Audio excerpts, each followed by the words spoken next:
avant Nzambe asala likambo akebisaka. Keba makambo eza koya liboso. Keba makambo eza koya liboso. Mikolo mikuyaba kutala batu ndenge tukukufila. Nye. Pamba te tozali kumiteka.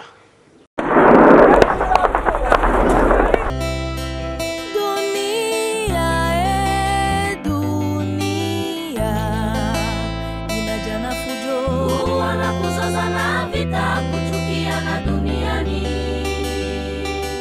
Kimbangu dunia nzima imepewa kwako Baba. Uje mbio Baba, utusaidie. In des temps, tango ekokani, luka Nzambe na yo, likolo se ekoleka. Est-ce que liloba na ye ekoleka bi ekoleka te? Ekino ekosalama, hein? Décision est dans ma boîte à Tanzambé. Qui m'est à Koyakate? Qui m'est à Koyakate? En tant qu'on passe sur les laganani. Asalani. Qu'est-ce que tu lis qui m'y a été? Tu lis comme mon boulot. Tu vas m'en passer. Tu vas koufa.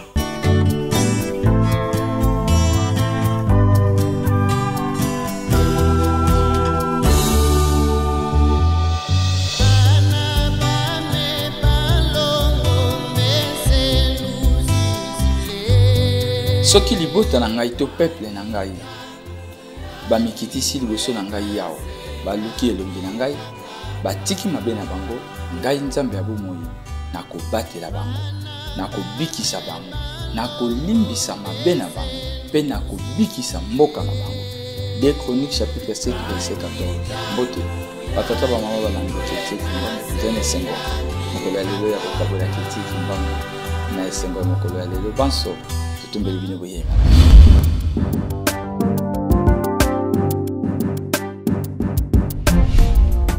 Onisina biso tata tokosenga ebaya nani nayonde mokonza bule biso tokombondelaka mobikito ya kitata tala bitumba epaile bala lukoya tango nyonso sepasi tata fumalongo biso bana tolelilo ibukama ya lingwa bana yo mibelemi yango biso toyeli liboso na yo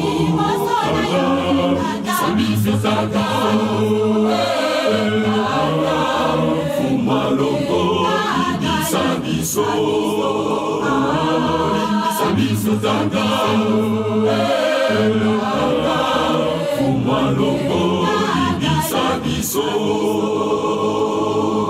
kulana biso tata nana kosisa ya Mungu abansi na biso tata nana kosisa ya Mungu boya biso te boya biso te tata tozali kaka bana boya biso te boya biso te tata tozali kaka bana.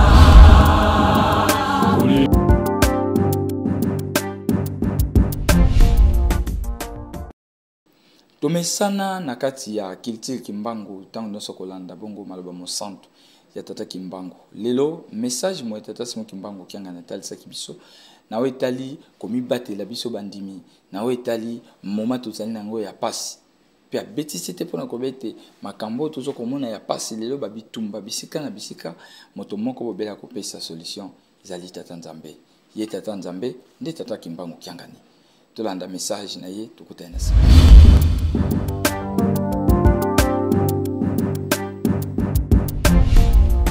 ya solo pasi ezali me oyo atiaka elike na ye na Nzambe Nzambe akobomba pe akobatela biso kambo ezali ebele oyo si tomoni na oyo nanu tomoni te kasi toyebi ke toza bana ya tata Nzambe mate ezali nde yango ezopesa biso mayele. Pona nini tozala distance na nzambe te, tozala pembeni na tata nzambe. Totosa oyo nzambe azali koloba pe oyo azali kosenga biso. Tata nzambe alingi te moko kati na biso abunga. Me biso batu tozo sosola likambo wana te. Nzambe alingi asala makambo na ye. Tosambela mingi toyeba nzambe alingi nini. Eza ngono likambo moke oyo ezokolakisa biso pasi. Po siko tango nini tokosenga nzambe akitisa kimia. Après tout, nzambe akotia kimia. Toluka. Likambo ezali ndenge nini. Nzambe apona nani.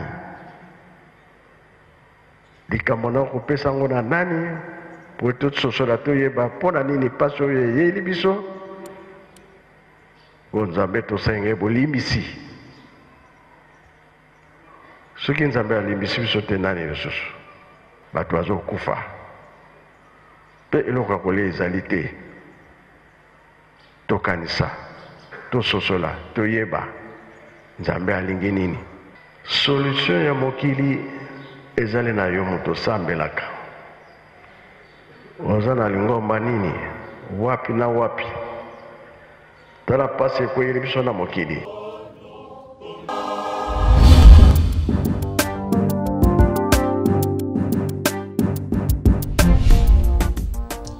To comprendre maye oye bongisa mina mokolo ya lelo moye to kolobela na kati ya culture kimbangu tolobi ba congolais to telema to stalisa elongi ya nzambe na biso. Congolais lakisa elongi ya nzambe na yo. Na mboka na biso lelo tozali koloba toza depuis 1996 mboka oye kotana ba bitumba ya makasi na este ya RDC. Pona nkita oyo tata nzamba tia na mboka na biso. Pona bozwi bomengo oyo tata nzamba tia na mboka na biso na sous-sol. Yango esali ete mokili mobimba bayeba yina Congo basi kosangana pona kobomaka tongo midi pokwa bana ya mboka. Yango epuse biso mokolo ya lelo na culture kimbangu to solola na oyo etali mayemaza koleka na mboka na biso surtout kokanisa bongo pasi ya bandeko bazali na este ya République démocratique du Congo.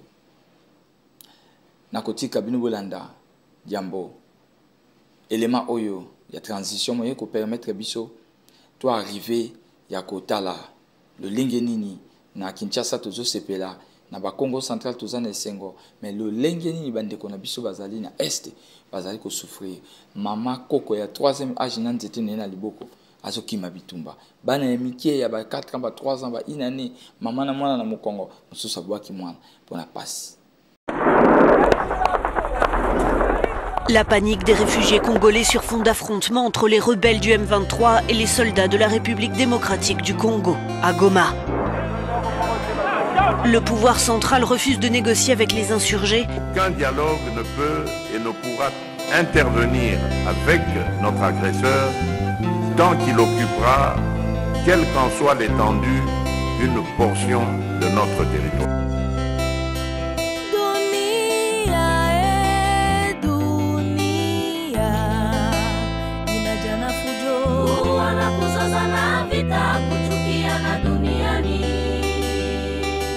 Kimbangu dunia nzima imepewa kwako Baba, uje mbio Baba, utusaidie.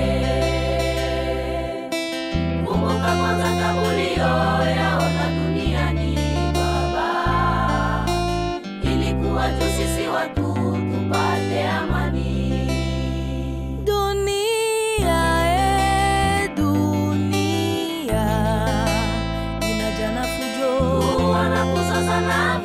Kuchukiana duniani,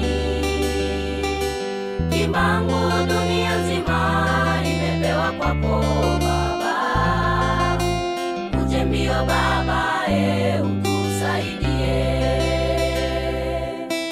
Kumbuka kwanza kabulio yaona duniani Baba, ilikuwa tu sisi watu tupate amani.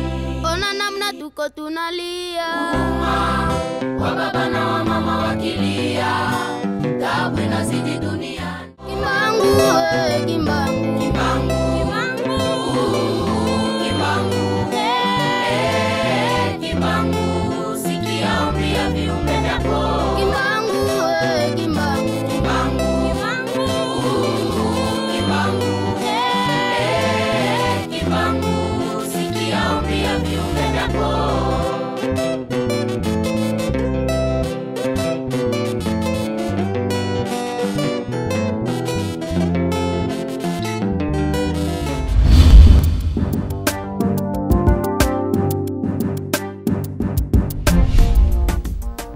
esi elobama utakala papa de ngenda kontima Joseph abetelaka yango sete mpona koloba ete mikolo ekoya po komona ndenge bibembe kosopana ndenge bato bakokufela kasi eloko ya motuya ezali ete yambo nzambe asala likambo akebisaka tata Simon Kimbangu Kiangani alobaki yango tolanda mpe abeleli na bagene ozalaki mbangiste noki mbangiste tokota na makambo ya mabete ezalaki mpona biso bato tozuwa kimia toza koinsiste likambo oyo biso bagene ya tata Simon Kimbangu ngomba ya tata Simon Kimbangu tokotaka na makambo te ndenge balobaka na lingala ke kuna tozokende ekoyinda ntango nzambe akotombaka kosilika po tozobebisa programme na ye makasi me periode kolo Yesu alobelaka yango oyo periode tata Kimbangu alobaki yango oyo ntango mpe bapapa baza kolona biso periode yango oyo na mikolo mikuyaba kotala bato ndenge tokokufila nie pamba te tozali komiteka signe des temps ntango ekokani luka nzambe na yo likolo se ekoleka eske liloba na ye ekoleka bi ekoleka te ekino ekosalama décision eza na maboko ya tata nzambe kimi eza koyakaka te tokende kosimba esika basimbaka te na ntango mpasi tolelaka nani asala nini kasi tolingi kimia te tolingi ka mobulu bato bamona mpasi bato bakufa kambo moko ekosala na mokili banda mokili esalama nano emonana te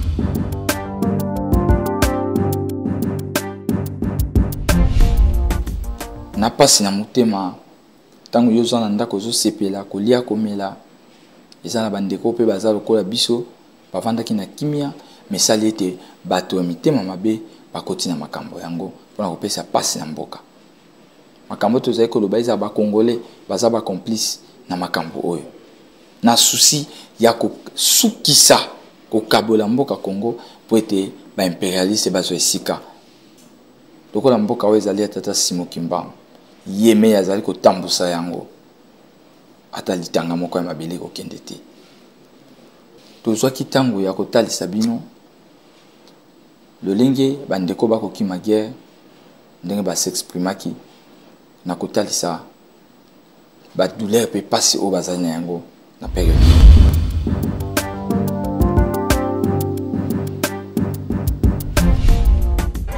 Des déplacés à perte de vue. Des colonnes entières de villageois en fuite, épuisés et terrifiés par ce qu'ils ont vécu cette nuit dans la ville de Saké. Ça a commencé à 3 h du matin, on a entendu des bombes. Puis à 5 h, ça bombardait encore au niveau de l'antenne du M23. On a vu que les soldats qui étaient au front se repliaient alors que ça tirait toujours dans le quartier. Alors on a fui. Routes, villes morts, blessés ou déplacés ne cessent de grimper. Sur la route de Goma, ceux qui ont survécu témoignent de la violence des combats. Les gens meurent comme des mouches. Certains se font tuer sur la route pendant la fuite. Regardez le nombre de personnes qui arrivent ici à Mugunga. Tous ceux qui étaient à Saké sont ici. Là-bas, on s'est retrouvés au milieu des combats. Saké est sur le point de tomber. Qu'allons-nous faire maintenant? Il ne reste que le lac comme lieu de refuge. C'est notre fin maintenant.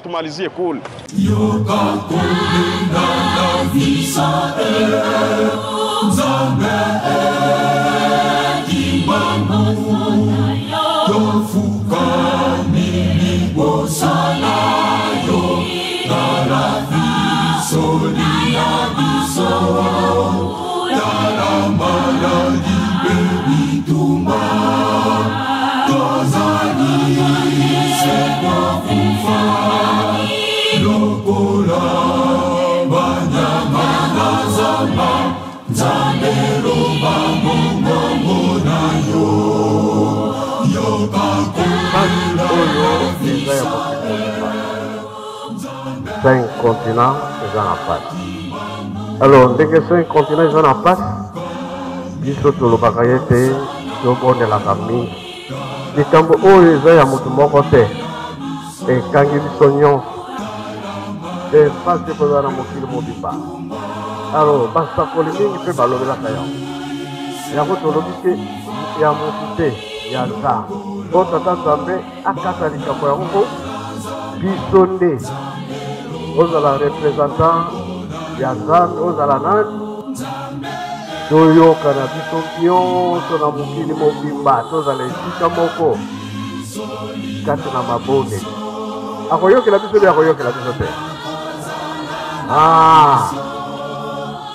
eza likambo ya motu moko te ya biso nyonso po toloba toyemba nzembo tobondela makambo esila lelo oyo tozotonga Yerusalemu tata Kimbangu alobaki na 21 ke mokili mobimba mundele to mutu mwinda koya wapi na Yerusalemu bapapa batikaki biso bacercle alobi toza makasi na mabondeli ya tongo ya bangonga soare bapeko totika te alobaki yango pamba te ezali ntango nango emoni ke mpasi ekozala toyebi mangombe eza na mokili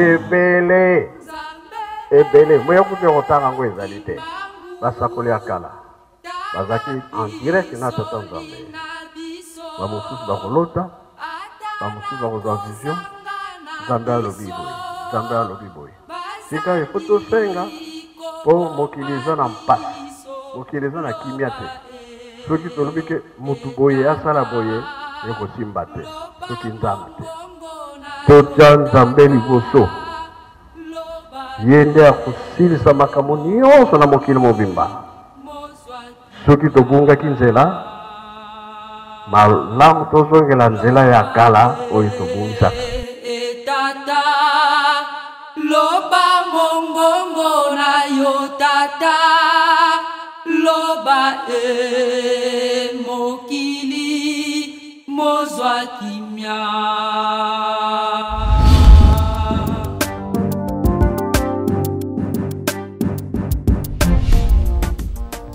ezali na mwana mwasi moko na Paris akotaki na conférence esika conférence yango ezalaki babandaki kolobela bongo pasi oyo ezali na Ukraine ye aza chercheur akomaki livre ya akomaki esali ete basali programme mpo basala présentation ya livre wana gouvernement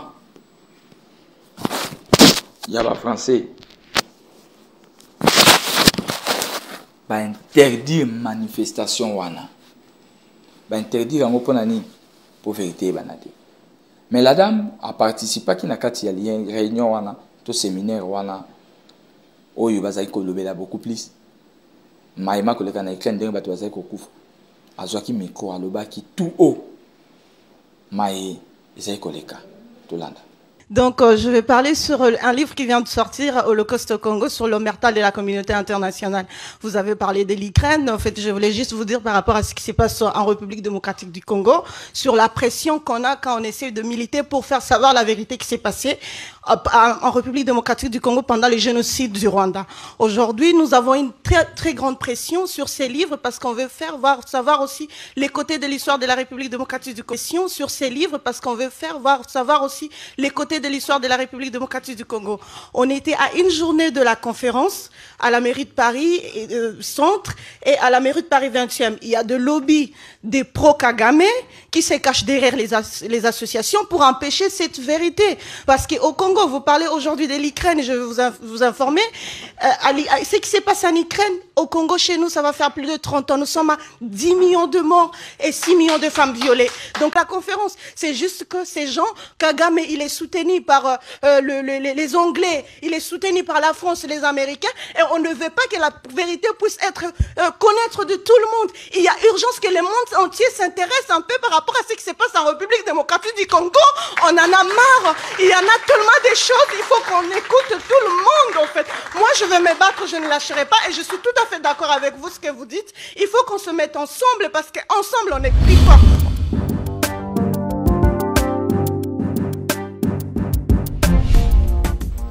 Victime moko ya bae parmi bae bazali na este oyo mwasi na bana na mama na ye ba violer si a violer maman na ye ba se violer bana ba violer moi si na ye ba violer bana na ye dans la passe au bande qu'on a biso bazana mona est liboso ya chef de l'état Félix Antoine Tshisekedi Tshilombo président de la République démocratique du Congo na ba membre ya gouvernement ba diplomate banso batonda na kati ya salle moye et permettra ki bango ya koyoka ba témoignage ya ba bazali na mboka est tout l'andengo avec beaucoup de concentration to comprendre passe oiza et pas baninga.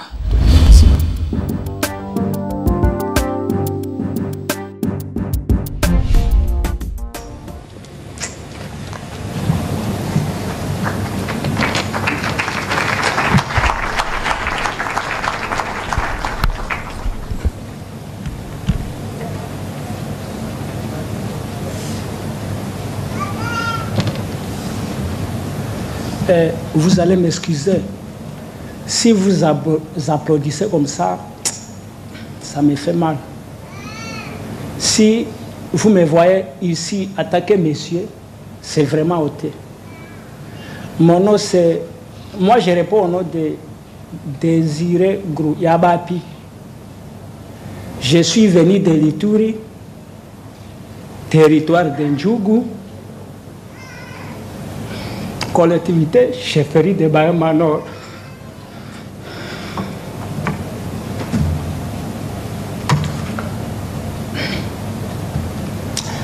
C'était un jour comme ça, un jour X, vers 5 h du matin. Moi, j'ai dormi encore. Mon épouse était allée à la source, allée puiser. Elle était allée puiser. On était resté avec mes 4 enfants. Elle a laissé son bébé de 2 mois à côté de moi.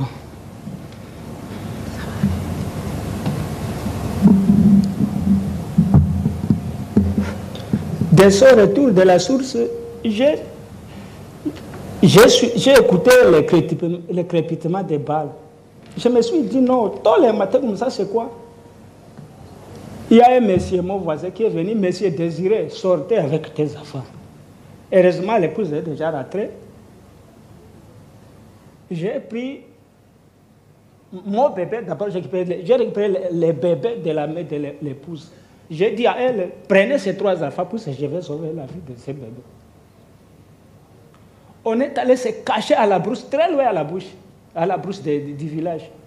Alors heureusement, les assaillants Codeco, ils avaient envahi le village, ils ont commencé à massacrer déjà depuis 4 h du matin, on ne savait pas.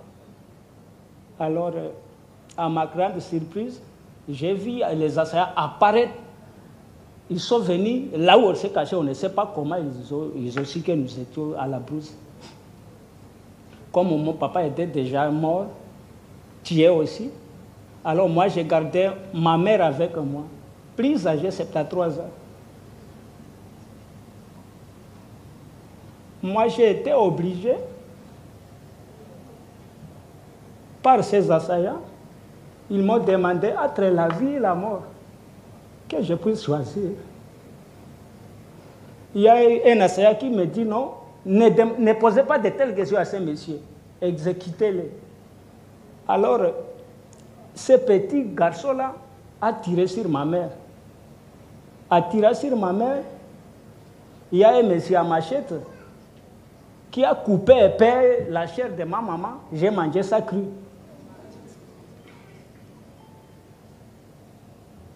Après avoir tiré sur la maman, j'ai déjà violé ma maman à présence de mes enfants.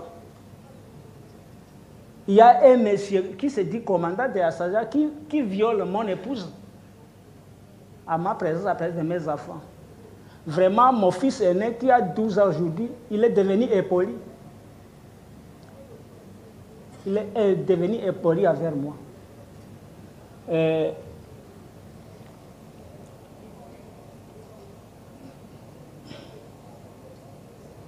Jusqu'à présent, je ne sais pas la destination de mon épouse depuis 2018. Si elle est à vie ou morte, je ne sais pas. Puisqu'elle a été prise par les commandants même de Codeco, je ne sais pas où ils sont maintenant. Si elle est à vie, je ne sais pas. Alors, il y a un petit garçon là, Codeco Assaya, qui a dit non, Sa maman est exécutée. Son épouse aussi est partie, on ne sait pas où. On ne peut pas tuer ces messieurs avec ses enfants. On peut les libérer. Alors, ils m'ont orienté avec mes enfants quelque part, très loin là où on a tué ma maman, presque 500 mètres. Il m'a demandé si vous pouvez venir jusqu'à Bunia. J'ai dit à pied avec ces bébés, tout ça c'est difficile pour moi. Si vous pouvez me tuer avec mes enfants ici, c'est difficile pour moi.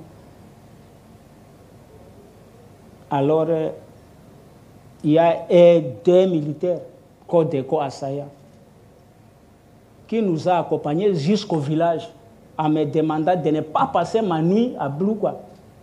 Puis il récupère Bloukwa en entièreté. Alors moi j'ai été obligé d'aller sur 120 km de Bloukwa avec mes 4 enfants. Malheureusement les bébés allaient mourir au cours de la route. Puis les bébés après, depuis le matin jusqu'à 13h, c'était difficile pour les bébés. Je l'avais laissé dans et tout comme ça à la route. Et en fait, si aujourd'hui, attaquer simple déplacé du site qui gonze à Bunia, je remercie d'abord le président, le chef de l'État congolais, pour avoir songé à faire de telles initiatives. Mais je demanderai au chef de l'État d'attaquer Gara de la nation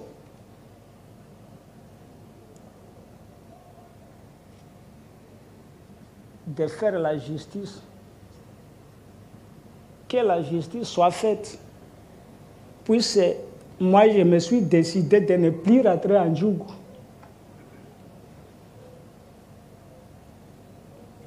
Je vais mourir chômeur à Bunia. Puis mes affaires sont devenues les affaires de la rue. C'est difficile pour moi de les récupérer maintenant. Moi aussi, je serai un homme de la rue. Alors moi, j'ai un petit plaidoyer. Je ne sais pas à qui je peux donner ça.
Et si on a biso kozalaka lolenge mukanda nzambe na 2 Chroniques alobi 7 verset 2 Chroniques 7:14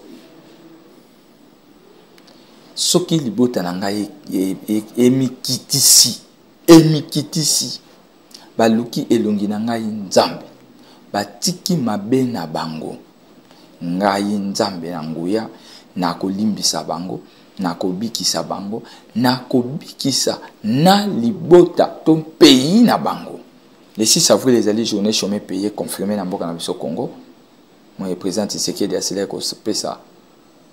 Les autres chemins de la passion, c'est que Salema n'a soutien au gouvernement. Kasi, et l'autre, il y a ils allaient au Kosenga pas y en a. Kosenga pas na ye mukula lelo, asi ça passe na biso.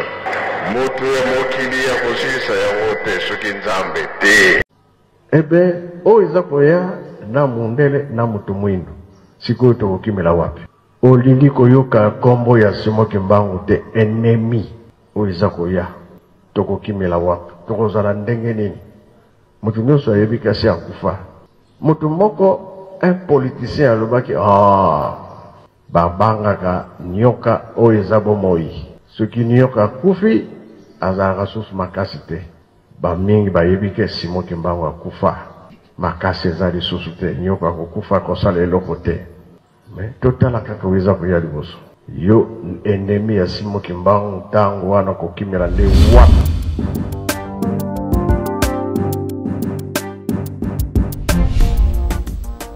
Problème to zanango to kende ko tuna ye Papa Simon Kimbangu to bakisi kombo kianga ni po ezali kombo ya mokili uta le 12 octobre 2023 na sima ya kozela tango molai ye moko Papa Diangenda Kuntima Joseph a confirma ki pe aloba kete Tata Simon Kimbangu azongaki na 1951 na nzoto na ye ya bisika mokolo ya le 12 octobre papa tika kinjutu pati alata mulatu ndenge bususu pati abanda musala moyi takasima wasamona sika vutukengwe bele na mokolo oyo le 12 octobre 1951 baninga nzambe azali nzambe mutu azali mutu mokolo tata kushukuna na Lubumbashi apesa ke la kete na le 12 octobre na kuya donc abuya soko kuya te na mokolo tata kushukuna na Lubumbashi apesa ke la kete na le 12 octobre na kuya donc abuya soko kuya te na mokolo tata kushukuna na Lubumbashi apesa ke la kete na le 12 octobre na kuya donc abuya soko kuya te.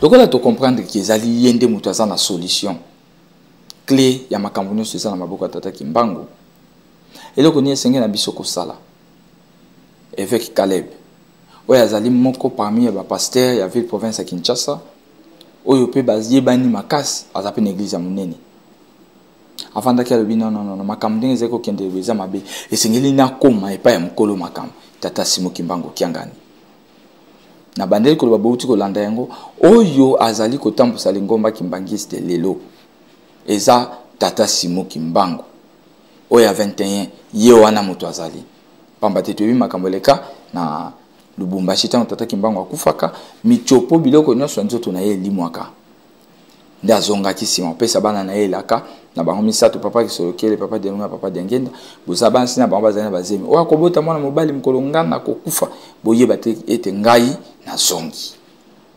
batata bamama ebele botali ba image oyo ya bandeko ya est paso bazali komona soki biso bato mokili makasi na biso esili totalisaka epai ya Nzambe Tata Simon Kimbangu kiangani tolanda lolenge nini évêque Caleb alobaki na tempelo ya Nkambo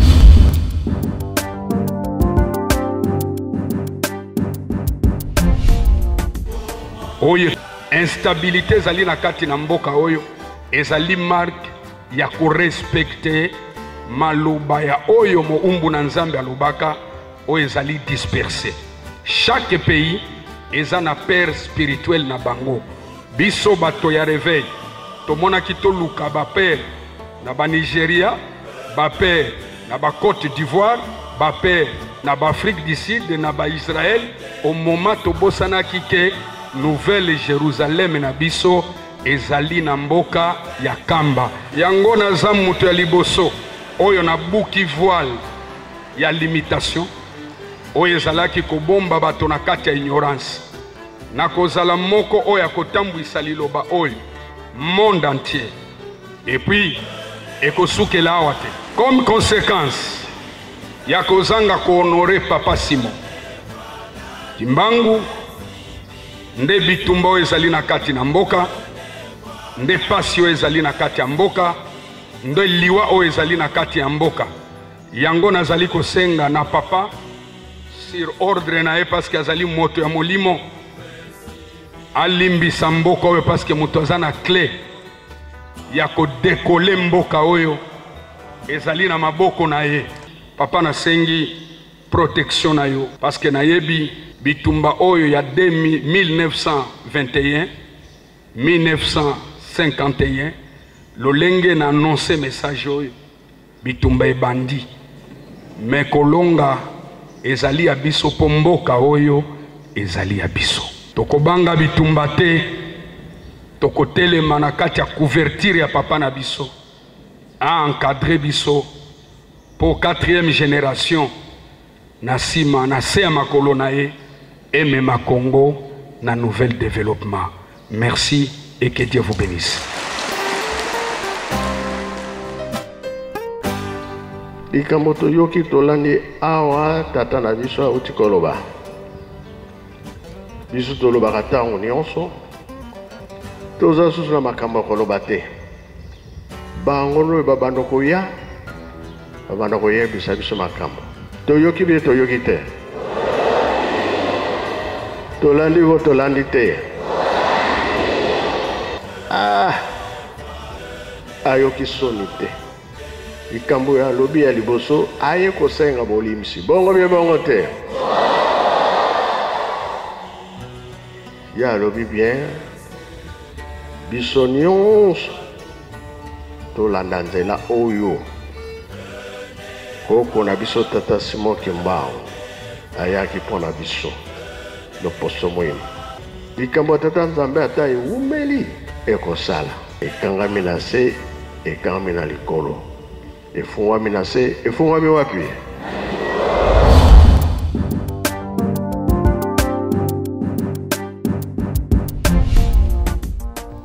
tosanganaki awa tosepelaki mpo na bale tosali feti babi ekoti tosali feti bato bazosepela opposition majorité bachrétien bacroyant tout le monde bazoyambana na esengo soutien na FARDC na Léopard kasi eloko nini ezozanga mpo biso totelema ndenge totelemaki mpona kosangana mpona victoire ya équipe nationale ete totelema biso mpe mpona koreklame la paix na mboka na biso.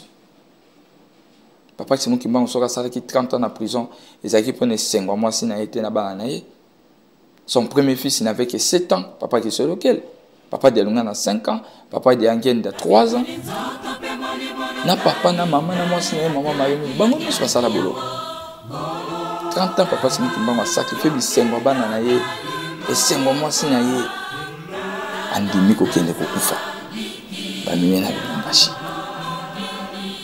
Pensez-vous que na oyo bozokanisa kosala mpona mboka oyo oza congolais oza congolais mozo kotambola pour que okende kodétruire mboka na yo mpona intérêt égoïsme na yo papa de Ngenda Nzambe tata Nzambe mwana Nzambe elimu santo lelo oyo mpasi siye Afrique mobimba tozali na pasi esika ezali kimia ezali te ya solo tozwaka ba indépendance na biso eleki mbola tukumisatu na moko kasi tina mokolo malelo pate to bénéficier indépendance na biso moyen ezali te mpona nini ndenge tosi tolobi tosi tokanga makana minyolo ya satana metata tala bana lokola bino bokosaka na bino te yo Nzambe tata mokolo Yesu elimu santo ata moba kukumona na te pate okela bana na yo mawa na pasi yo bazali kumona kapana mula pana butungi papa atadi kama moko kuola bana no mawate mpati ochila bisu kimiana kati na mukili mabisu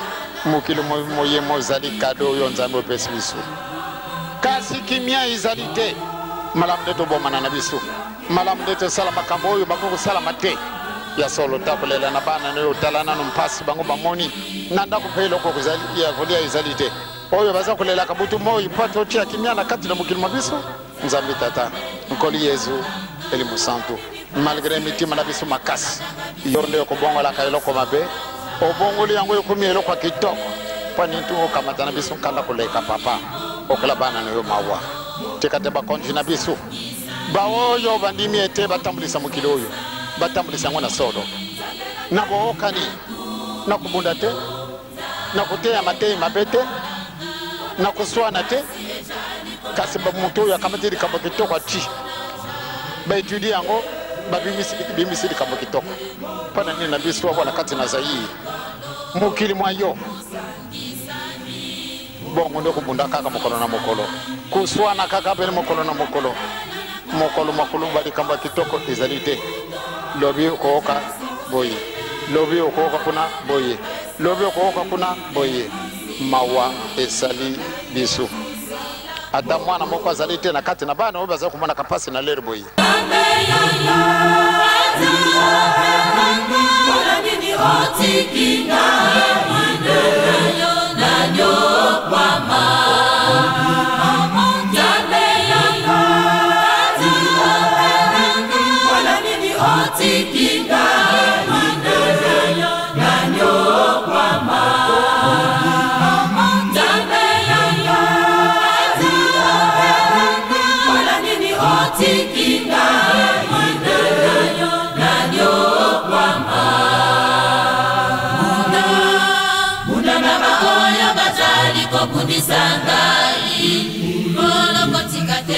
Otikate polo na ngai na mwesa mama Imasekanga Muna na baoya bazali kobundisa ngai Polo otikate polo na ngai na mwesa mama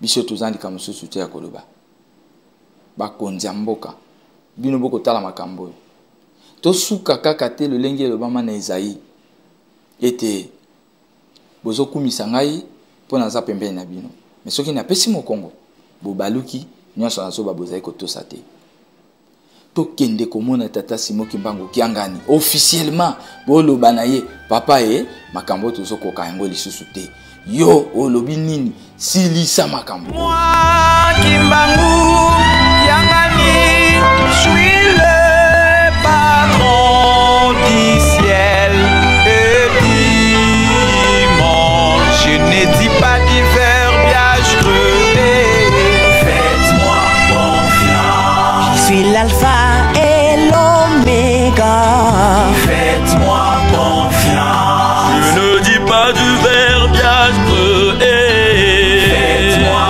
confiance je suis l'inspirateur des tout faites-moi confiance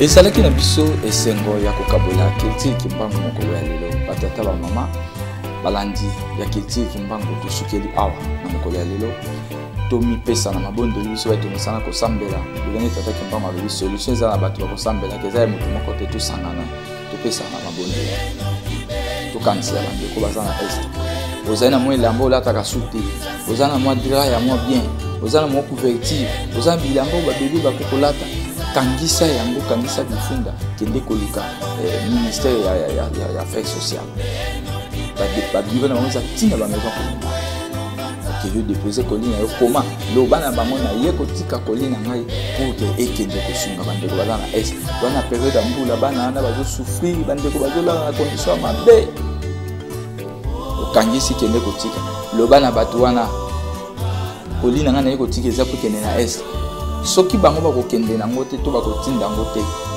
yoka na yebiso kode okoyebisa bango soki bokotinda yango te to bozwi yango bole ngai nakobelela tata Kimbangu akolanda moto akozwa ya tosunga bandeko na biso na mabondeli tosunga basoldat na biso oyo bazobunda ntongo midi poko na mabondeli okimia ekota na kati ya mboka na biso elandi papa diamene libondeli eza na pasi na motema kasi na bandeli koloba mpona kosukisa tokende komona papa Simon Kimbangu Kiangani ye nde aza na fongola évêque kaleba oyo tokoloba yango ye nde aza na fongola ya décollage ya makambo ya mboka na biso fongola ya décollage ya mboka na biso ezali na maboko na ye